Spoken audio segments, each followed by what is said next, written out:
sinasabing may tatlong paliwanag tungkol sa pinagmulan ng tao. Ang una dyan ay nagmula sa mga mitolohiya na pinaniniwalaan nating mga Pilipino. Nailuwal sa mundo ang mga tao sa pamamagitan ng isang kawayan.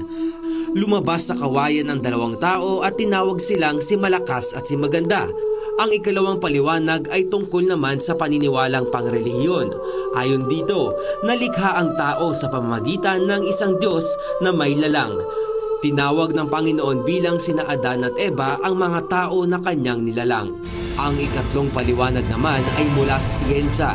Ayon sa mga siyentipiko at mga antropologo, ang mga tao daw ay lumitaw sa daigdig sa pamamagitan ng proseso ng ebolusyon. Kaugnay ng ikatlong paliwanag tungkol sa pinagmulan ng tao ay tampok sa school hopping ngayong umaga sa isang archaeological exhibit na inilunsad sa University of the East Manila. The First Humans Out of Africa, The Journey of Mankind. Ito ay isang eksibisyon ng 1.8 milyong taong gulang na mga fossil ng tao na sinasabing mga ninuno natin at mga hayop na natagpuan sa Dmanisi sa Georgia.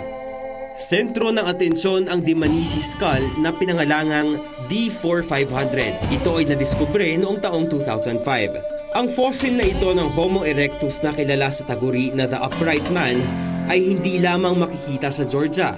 Matatagpuan din ito sa Espanya, South Africa, Indonesia, bansang China at Kenya.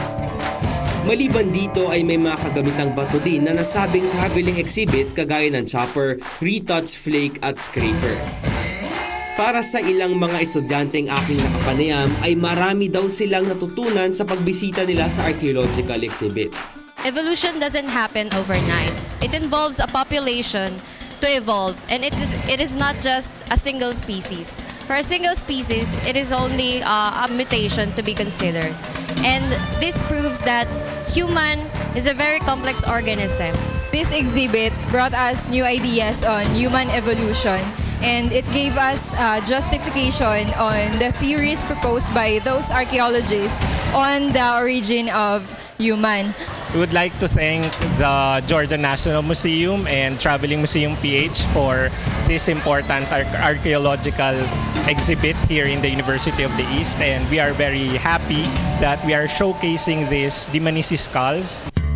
Ang pagiging maalam ay isang magandang katangian at malaking tulong hindi lamang sa mga estudyante kundi na rin sa mga guro ang pagkakaroon ng isang exhibit para mas maunawaan ang komplikadong bagay. Ika nga, to see is to believe. This is Jules Kiang para sa School Hopping ng Good Morning Pilipinas.